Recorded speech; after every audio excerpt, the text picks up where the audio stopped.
L'Afrique est le continent le plus sombre. Nous devons trouver des ressources nécessaires et aussi là aussi coaliser pour réaliser des grands projets pour le développement industriel de l'Afrique.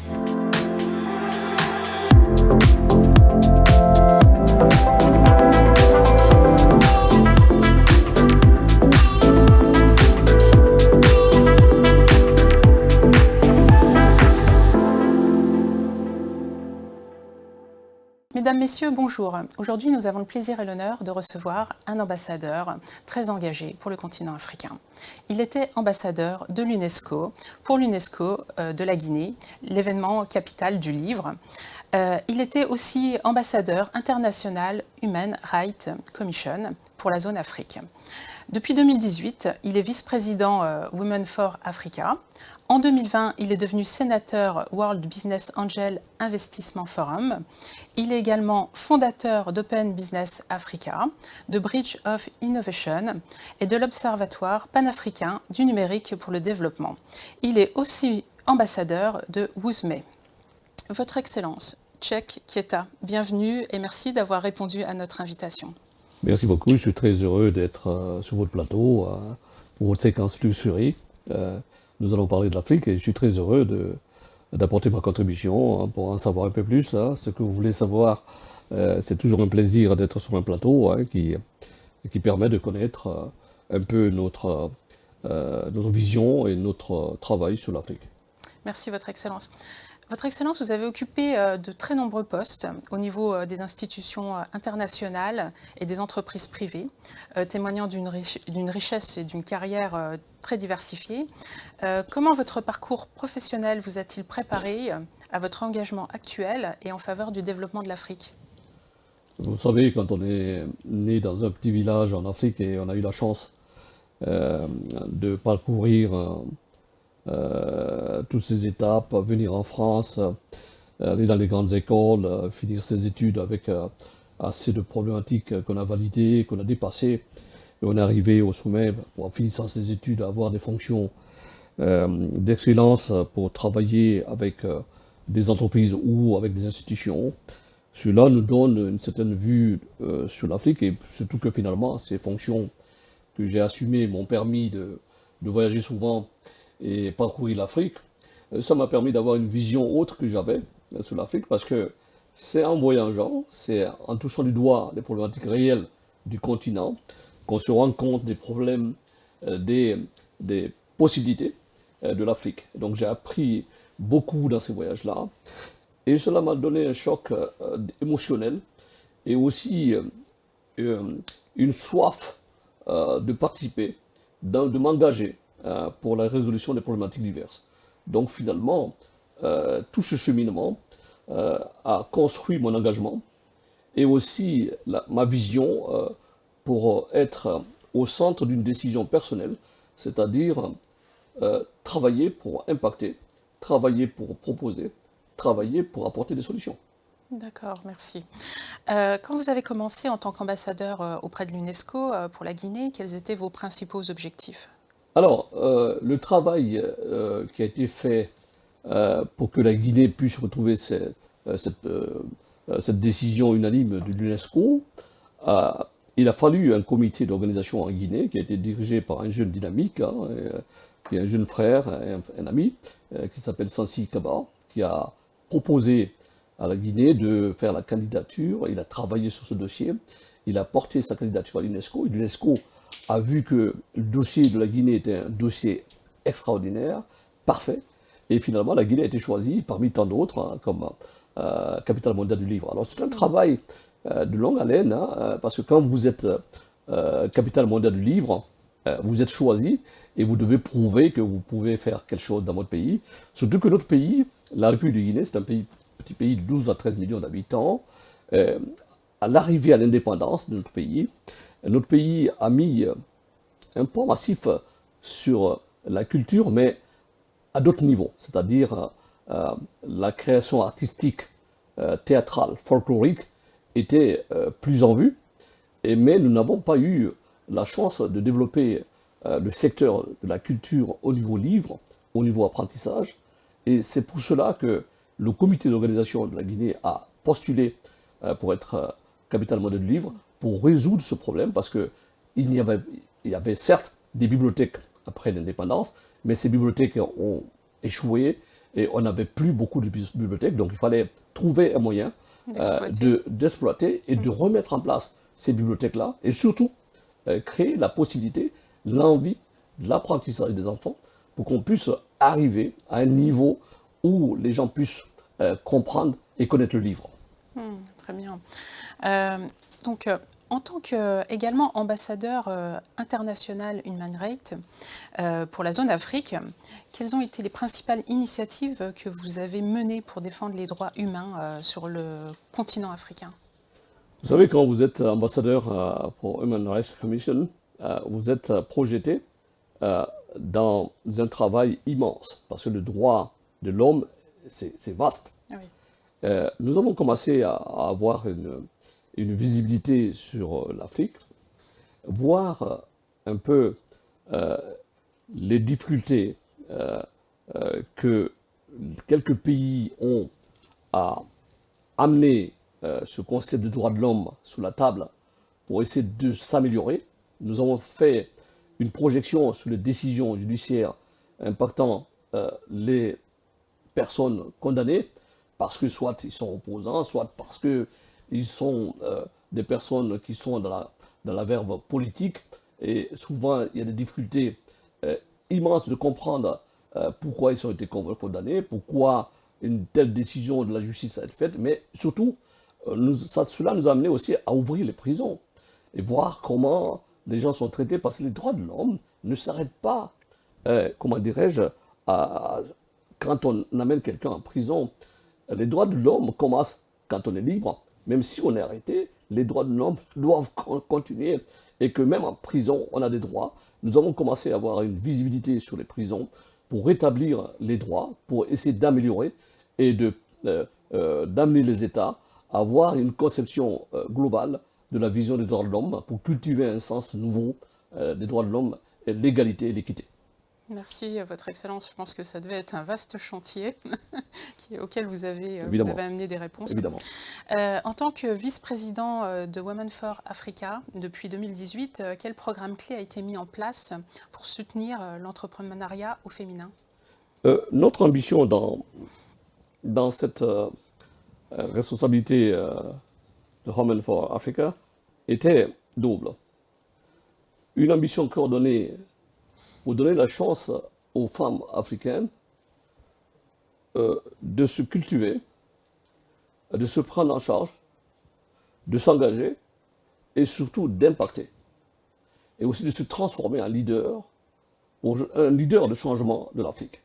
Parce que l'Afrique est un continent qui est un continent très très imbu par sa culture, mais dans quelques pays, ce fait culturel a relégué en second plan quelques femmes, parce qu'on dit souvent que c'est l'homme qui dirige, c'est l'homme qui est toujours au niveau, et ces cultures et ces visions ont relégué souvent les femmes au deuxième plan, et nous avons voulu travailler avec les États pour qu'on puisse relever le défi de dire que l'égalité existe et que les femmes, autant que les hommes, ont des grandes choses à apporter à la société. Parce que si vous voulez que la société avance avec un bon flux, c'est-à-dire, c'est comme je disais à la conférence de Crans-Montana, que le monde fonctionne comme un avion qui a 4 moteurs, mais qui n'utilise qu'un seul ou 2 moteurs. Parce qu'on ne reconnaît pas et on ne travaille pas à la force des femmes pour que le monde puisse être avancé plus rapidement. Donc, finalement, il faut que le monde comprenne que c'est en mettant les femmes au centre des décisions et en apportant les femmes sur la table de décision et aussi en valorisant les femmes et en donnant les moyens possibles que nous pouvons changer le monde. Donc, ce travail consistait à ramener les femmes à ce niveau-là et à créer des programmes de formation et aussi à créer des objectifs pour eux d'emploi et de changement notoire pour changer leur vie et changer aussi la vie de la population. Vous savez, souvent on parle de l'électricité. On n'a pas d'électricité en Afrique, mais pour moi, l'électricité c'est quoi? La lumière c'est quoi? La lumière, c'est quand vous donnez la possibilité à une fille qui est d'une famille modeste d'aller à l'école, se cultiver, aller à l'université. Ben, si elle retourne à l'école, elle apporte de la lumière. Et donc, pour moi, l'étincelle de l'université, c'est celui-là. Donc, dans cette organisation, nous avons travaillé à élever les femmes au niveau pour que ça soit une organisation qui porte les femmes et qui leur permet de s'émanciper. Justement, donc vous soutenez l'entrepreneuriat au féminin et vous avez permis à de nombreuses femmes de pouvoir s'impliquer dans des entreprises. Est-ce que vous avez un cas ou des cas à citer à ce Oui, niveau-là? vous savez, j'ai coaché beaucoup de femmes qui sont devenues aujourd'hui des grands entrepreneurs qui ont leur entreprise, qui ont créé des chaînes de coaching, qui ont aussi qui sont dans les médias ou qui sont dans les politiques, parce que finalement, je disais que tout à fait, la place de la femme, elle n'est pas seulement derrière, elle est devant aussi, elle est au niveau des hommes pour essayer d'impacter. Donc finalement, c'est un travail qui a été compris et beaucoup de femmes sont aujourd'hui engagées dans les mouvements politiques, aussi dans l'enseignement ou dans la médecine et aussi dans l'initiative privée, hein, qui sont devenues des chefs d'entreprise. Donc nous avons formé des femmes, nous avons créé des cycles de formation pour l'alphabétisation, nous avons créé des cycles de formation entrepreneuriat pour qu'on comprenne comment gérer une entreprise et cela a donné le bon sens et aussi la chance à d'autres qui n'auraient pas pu être là, mais qui sont aujourd'hui des femmes engagées et qui travaillent pour gérer leurs entreprises, tout simplement. Merci, Votre Excellence Tchakieta. En tant que sénateur du World Business Angel Forum depuis 2020, comment facilitez-vous les investissements et le financement des startups à travers l'Afrique et cette plateforme? Vous savez, le World Business Angels est une organisation extraordinaire hein, pour l'inclusion économique du monde. Lorsque je suis arrivé comme sénateur dans cette organisation, il fallait comprendre comment elle fonctionne. C'est une organisation extraordinaire hein, qui est partenaire affilié du partenariat mondial du G20. Donc, ils ont pour ambition de regarder la vision du monde, comment l'économie avance et comment on peut trouver des moyens essentiels pour impacter le développement des startups. Vous savez, il y a une révolution après la révolution industrielle, il y a une révolution qui est arrivée dans le monde, qui est la révolution digitale et numérique. Et c'est une révolution qu'il faut savoir s'en servir. Il faut savoir s'en servir, mais il faut aussi donner la chance à ceux qui sont dans cette révolution digitale d'impacter rapidement. Mais pour impacter rapidement, il faut des moyens, il faut des ressources. Donc, le WIBAF a trouvé moyen de créer une particularité de collaboration avec les sociétés de business angels, avec les fonds de private equity, avec les family office. On a rassemblé tous les gens qui peuvent apporter leur contribution au financement. Donc aujourd'hui, le WIBAF détient un fonds de 10 millions de dollars pour impacter, pour investir dans les startups, pour essayer de voir dans quelle mesure on peut changer le monde par la révolution digitale. Mais attention, il n'y en a pas que ce travail, parce que le digital nous a apporté, certes, des bénéfices énormes, mais ça nous apporte aussi des problèmes. Donc il faut savoir résoudre ces problèmes-là, qui sont aujourd'hui des problèmes terribles de fake news, des problèmes de changement notoire avec le deepfake, avec beaucoup de difficultés du fake que nous avons aujourd'hui. Donc nous devons avoir la maîtrise aussi de comprendre comment ça fonctionne avec l'intelligence artificielle pour essayer de gérer et de contrôler et maîtriser cette révolution digitale. Vous mettez en place des salons, des événements liés à ces startups sur le continent africain? On a des événements réguliers? Oui, des concours réguliers où les startups viennent porter tout à fait leur... Il y a une créativité extraordinaire en Afrique. Vous savez, je disais dans une conférence que l'Afrique, c'est le berceau de l'humanité, mais l'Afrique est pour moi aujourd'hui le berceau de la création et de l'innovation technologique, parce que les jeunes sont très innovants, avec peu de moyens, et ils créent des choses extraordinaires. Ce qui est important en Afrique, et ce qui est extraordinaire, c'est que on ne crée pas pour créer, on crée pour résoudre les problèmes.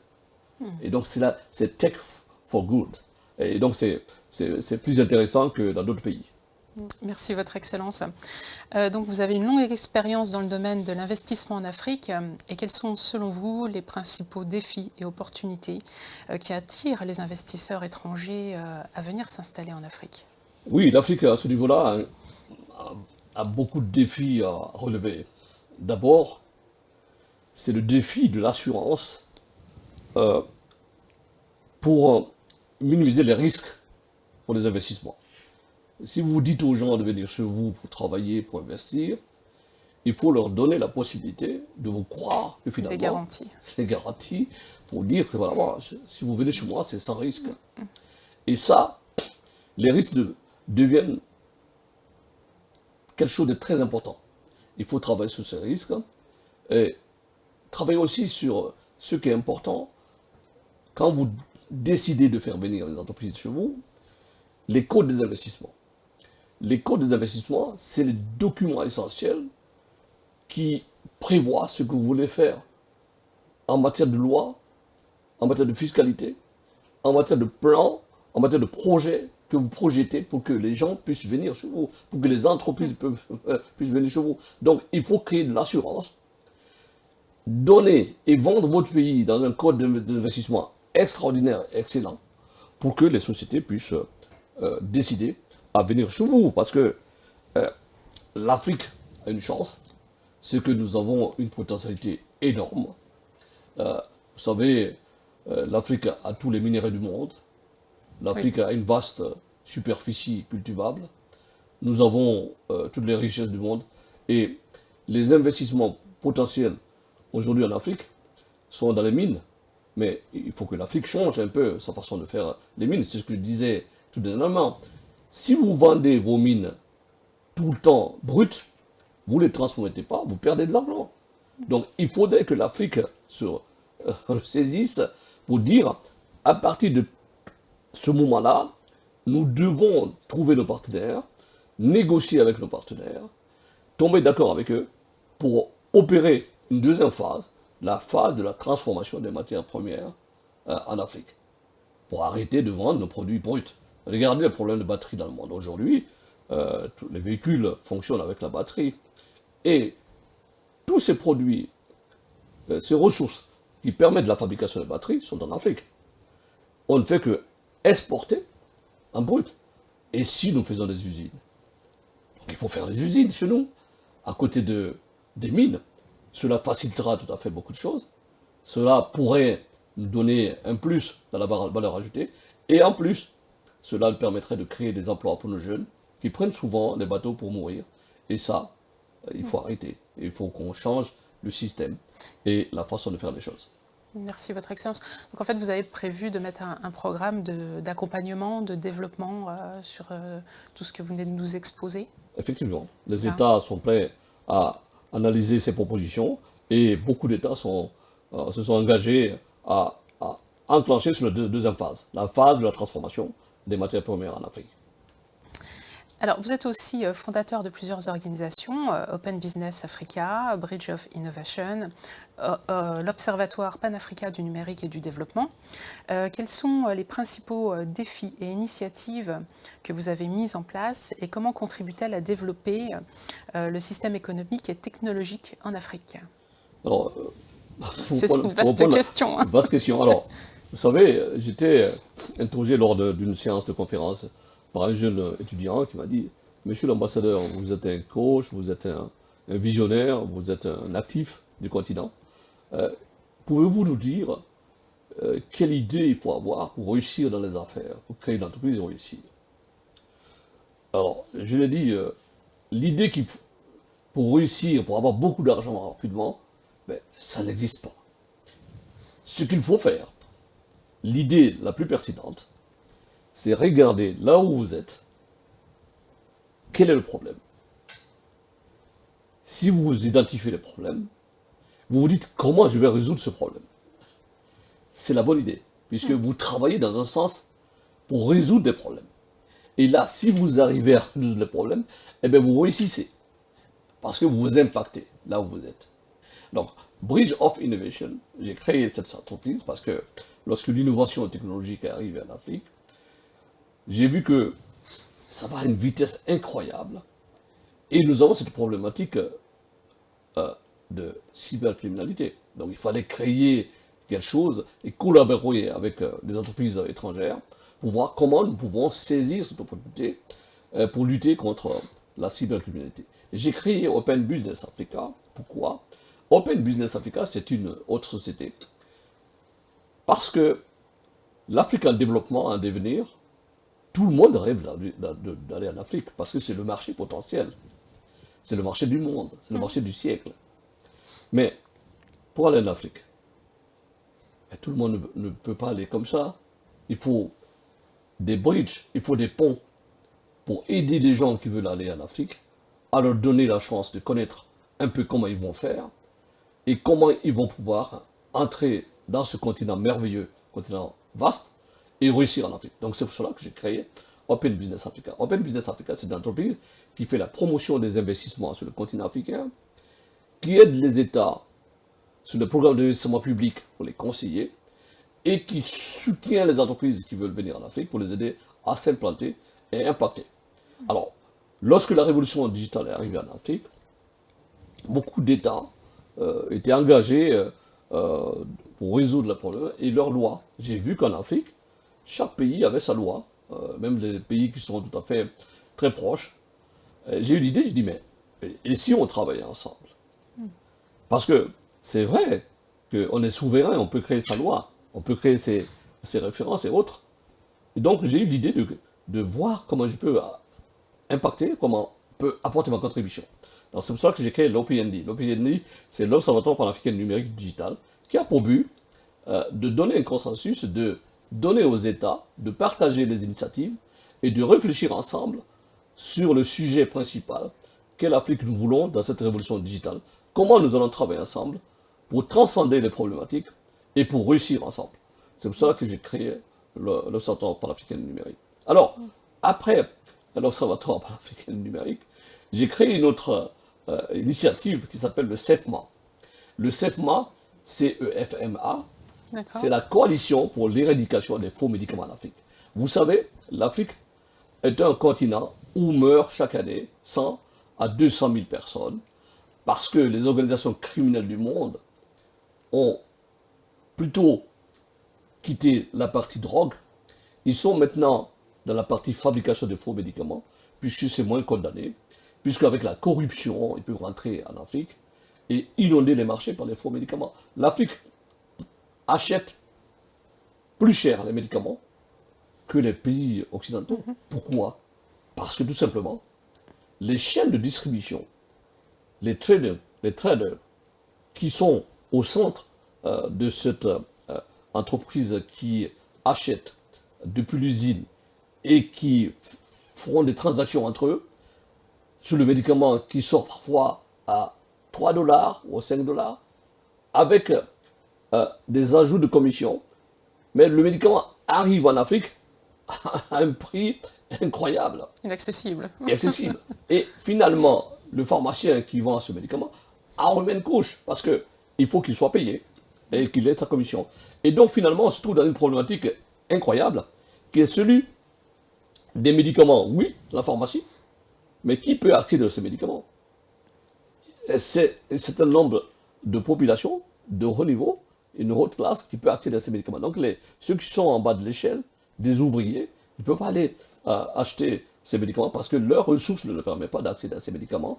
Donc c'est facile, ils vont au marché.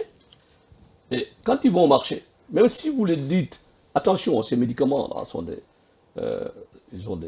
c'est pas des bonnes molécules, c'est des faux médicaments, ça peut vous créer des problèmes. Ils disent non, moi j'utilise ça depuis des années, ça me suffit. Et c'est ça ma bourse. Alors que finalement, quand on prend ces médicaments, on continue à s'empoisonner. Et c'est ça le problème. Et nous avons entre 100 et 200 000 morts par an en Afrique.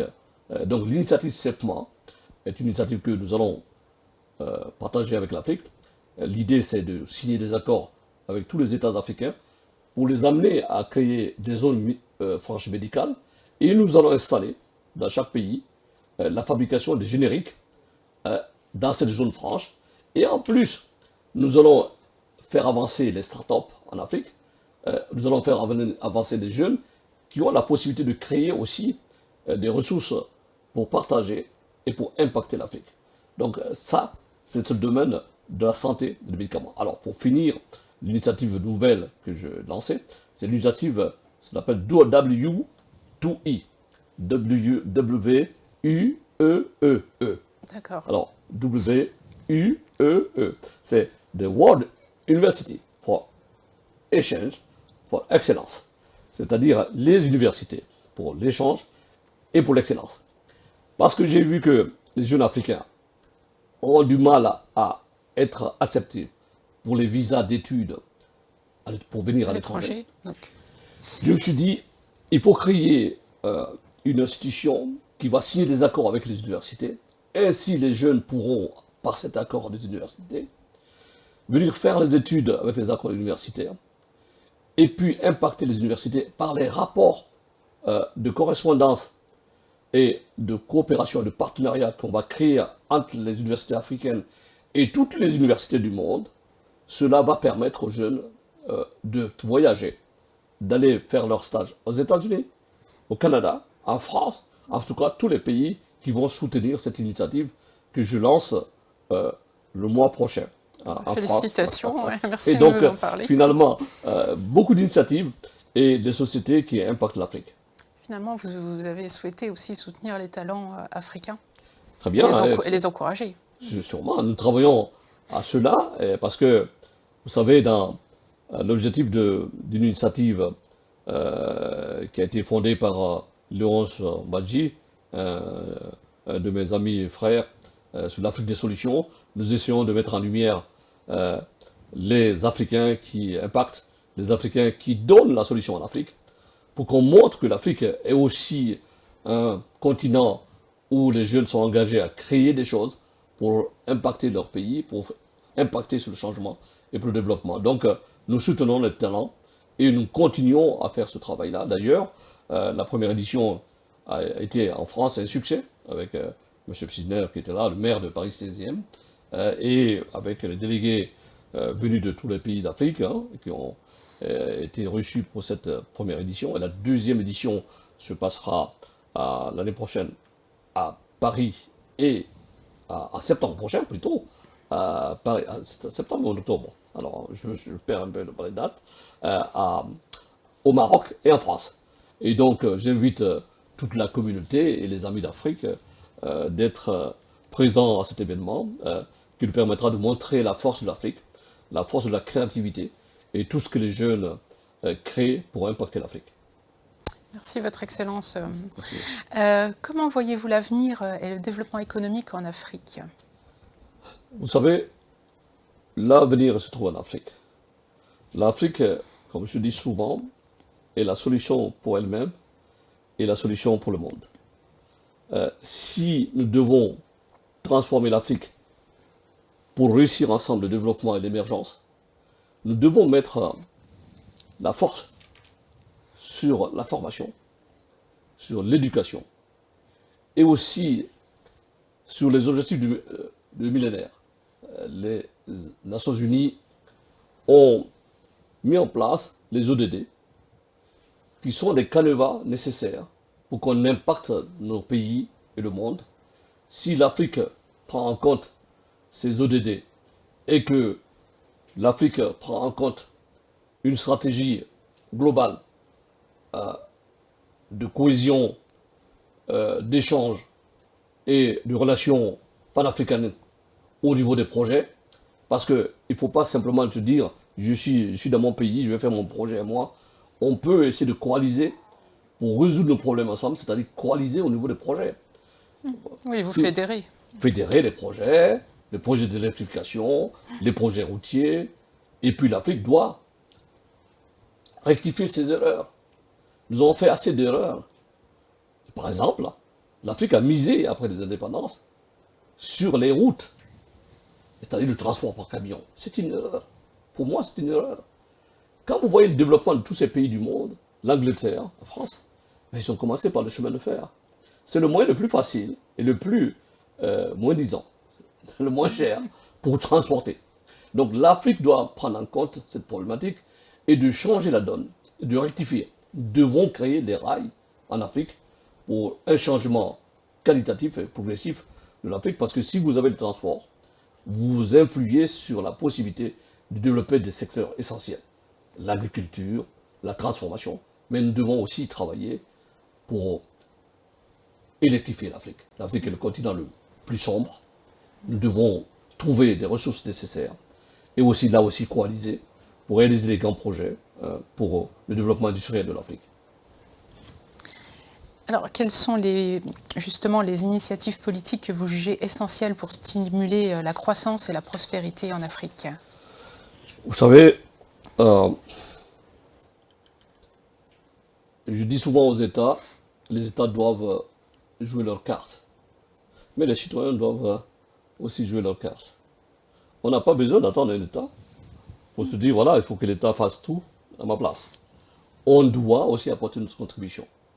L'État doit avoir une ambition, une projection, un projet pour son pays.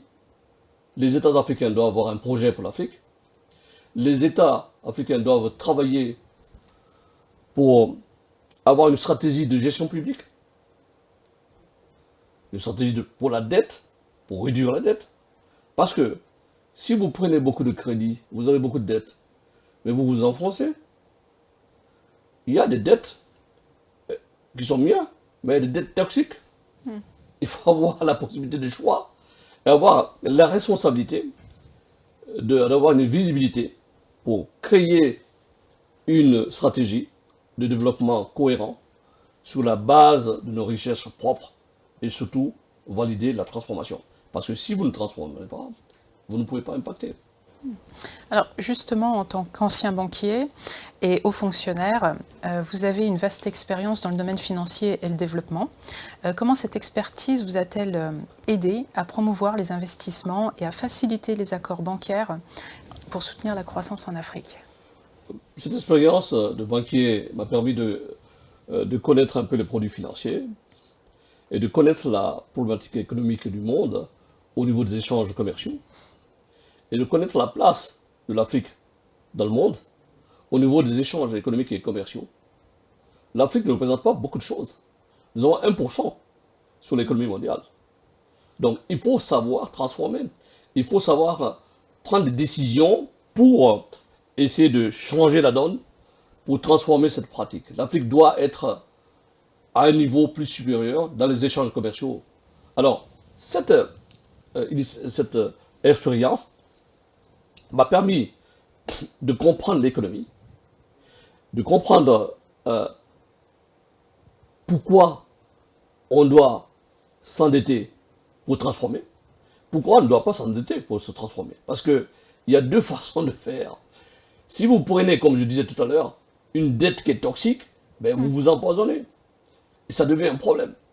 Mais il faut prendre les bonnes dettes et puis gérer un État, essayer de voir la problématique du financement de la dette et aussi essayer de voir la gestion de l'État, les ressources de l'État.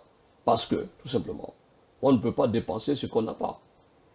Il faut projeter une vaste projection sur la gestion publique, une vaste projection sur la formation pour impacter le développement de nos pays.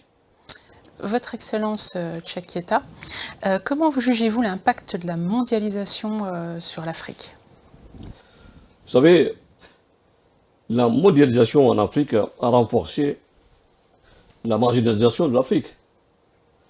Nous ne comptons pas assez sur l'économie mondiale.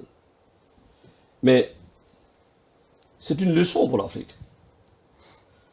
C'est pour cela que l'Afrique doit, face à cette mondialisation, doit avoir des objectifs plus urgents pour accélérer la croissance, son développement, lutter sur les problématiques internes qui sont des problématiques qui freinent le développement de l'Afrique, la santé, l'inclusion des femmes, le droit des enfants, arrêter de faire travailler des enfants dans les mines, par exemple, et aussi donner l'espoir et l'espérance aux enfants, aux jeunes. Parce que la mondialisation nous a un peu sapé, parce que la mondialisation a plutôt donné la chance à d'autres cultures de s'exprimer plus et a impacté tout à fait le retard de l'Afrique à s'exprimer pour ses industries culturelles. C'est pour cela qu'il faut travailler pour aujourd'hui, pour faire promouvoir les industries culturelles africaines. Parce que quand vous voyez les échanges aujourd'hui, culturellement parlant, les contenus de télévision en Afrique, les productions, si vous allez en Afrique, mais vous voyez l'écran de télévision, vous ne voyez que les contenus venus de l'étranger. Donc cette mondialisation a un peu brimé la créativité en Afrique. Donc nous devons changer la donne. Il faut que l'Afrique s'emprunte de cette possibilité de créativité pour des ressources, pour que l'Afrique puisse être à son niveau et montrer ce qu'elle produit. C'est joli, Piscou, sur la télévision africaine. Mais Piscou, c'est pas africain. Il faut créer des contenus pour les enfants qui reflètent leur vie et qui présentent l'Afrique. Donc, à ce niveau-là, nous pouvons gagner la bataille de la mondialisation. Nous devons travailler pour réguler et trouver notre place dans cette stratégie mondiale. Merci, Votre Excellence. Et Votre Excellence, quels sont vos projets? Est-ce que vous avez des projets à court terme, à long terme? Vous avez fait déjà tellement de choses, mais est-ce qu'il y a des choses que... Heureusement, j'ai des collaborateurs qui travaillent derrière. Moi, je ne fais que, comment dirais-je, tracer la ligne, les objectifs et puis les projets. Les projets immédiats, c'est toujours continuer à travailler sur l'Observatoire panafricain du numérique, parce que le numérique est devenu une phase importante de la transformation structurelle des États. Mais aussi un projet avec des autres pour que le monde se resserre sur une problématique qui est très simple. Puisque le monde est devenu un village planétaire, ben pour moi, les villageois doivent se retrouver pour parler, pour discuter de leurs problèmes, de ce qui de leurs différences, de leurs conflits, pour essayer de trouver des solutions.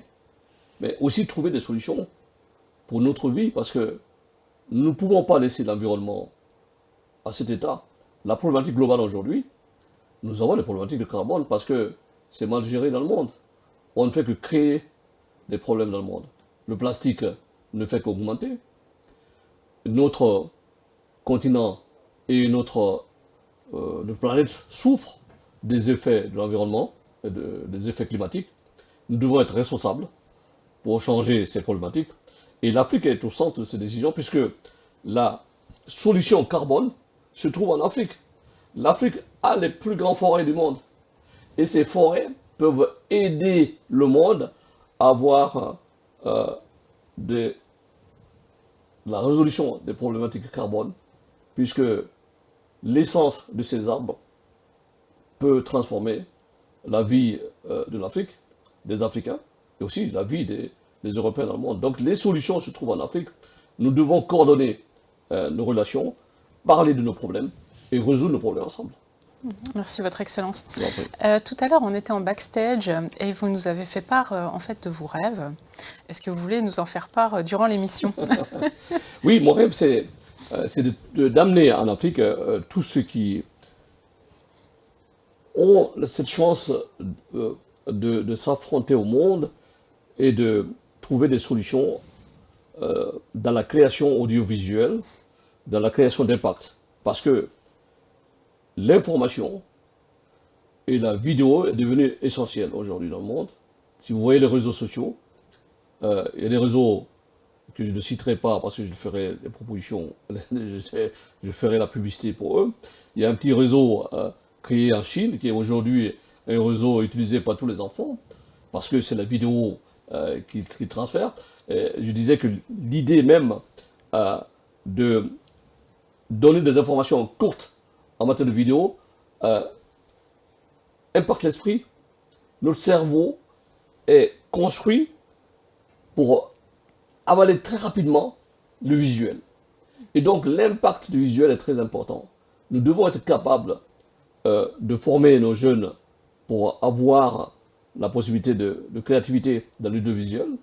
Nous devons créer un pont entre les sociétés comme la vôtre et les télévisions africaines pour qu'ils puissent travailler ensemble, signer des partenariats, pour créer des zones possibles pour transcender les frontières et puis gagner ensemble tout simplement. Donc je rêve un jour d'avoir la possibilité de porter votre télévision en Afrique pour un accord partenariat avec des télévisions africaines. Ce serait avec grand plaisir. Merci, merci Votre Excellence. Est-ce que vous auriez quelque chose à ajouter par rapport à tout ce qui a été dit? Ben, j'ajouterais quelque chose pour la jeunesse, tout simplement. Eh bien justement, on s'écoute. Je dirais tout simplement, n'ayez pas peur, comme disait le pape. L'Afrique est un continent de solutions pour elle-même et la solution du monde. Donc les Africains, les jeunes Africains doivent être fiers du continent et doivent s'engager pour être des éléments essentiels pour le changement de ce continent. Personne ne viendra développer l'Afrique à la place des Africains. Et la jeunesse, c'est l'avenir de l'Afrique. Et la jeunesse, c'est l'avenir du monde. Nous devons avoir confiance aux jeunes et les jeunes doivent prendre leurs responsabilités pour créer des entreprises et dans la technologie numérique et dans d'autres secteurs pour impacter, pour essayer de tirer là-haut l'Afrique pour son développement et pour son émergence. Je crois aux jeunes, et c'est pour cela que je travaille beaucoup aux jeunes.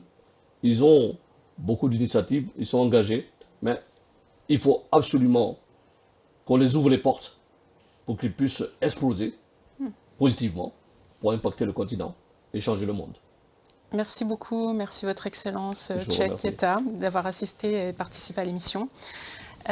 Merci et suivez l'émission et au plaisir de vous retrouver pour une prochaine émission. Merci bien. Merci. Au revoir.